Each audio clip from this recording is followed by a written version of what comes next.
and other Republicans about anything.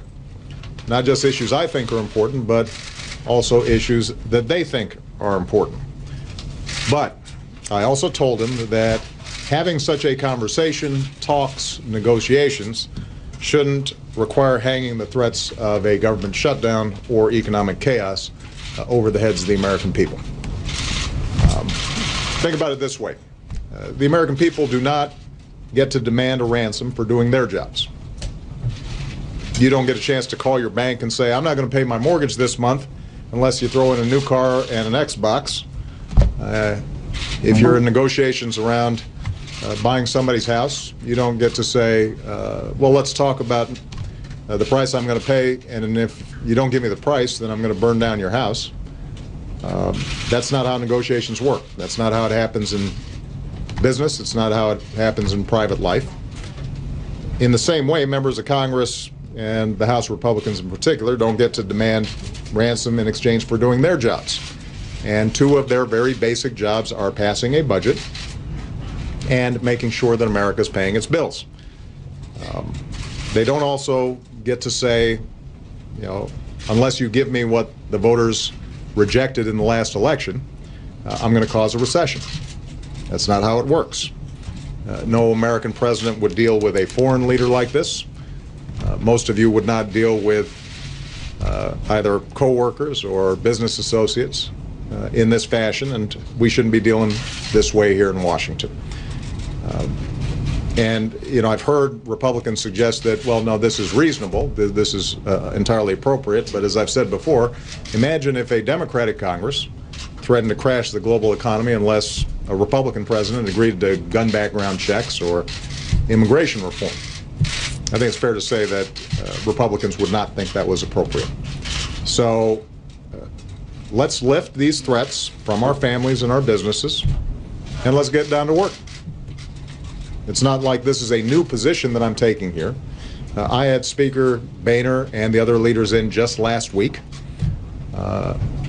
Either my chief of staff or I have had serious conversations on the budget with Republicans more than 20 times since March. So we've been talking all kinds of business. What we haven't been able to get are serious positions from the Republicans that would allow us to actually resolve some core differences. And they have decided to run out the clock until there's a government shutdown or the possibility of default, thinking that it would give them more leverage. That's not my characterization. They've said it themselves. That was their strategy from the start. And that is not how our government is supposed to run.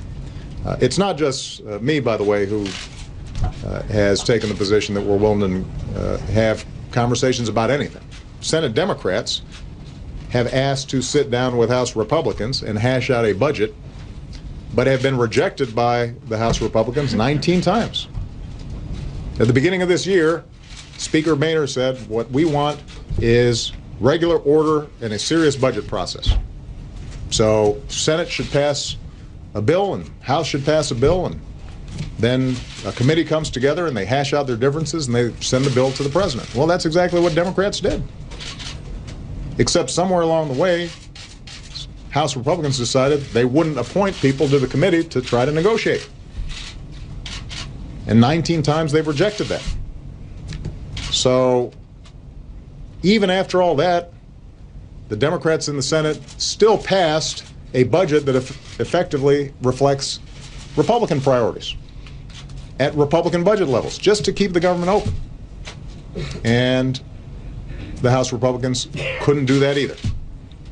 The point is, I think not only the White House, but also Democrats in the Senate and Democrats in the House have shown more than ample willingness to talk about any issues that the Republicans are concerned about. But we can't do it if the entire basis of the Republican strategy is we're going to shut down the government or cause economic chaos if we don't get 100% of what we want. So my suggestion to the Speaker has been and will continue to be, let's stop the excuses. Let's take a vote in the House. Let's end this shutdown right now. Let's put people back to work. There are enough reasonable Republicans and Democrats in the House who are willing to vote yes on a budget that the Senate has already passed. That vote could take place today. Shutdown would be over. Then serious negotiations could proceed around every item in the budget. Now, as soon as Congress votes to reopen the government, it's also got to vote to meet our country's commitments, pay our bills, raise the debt ceiling.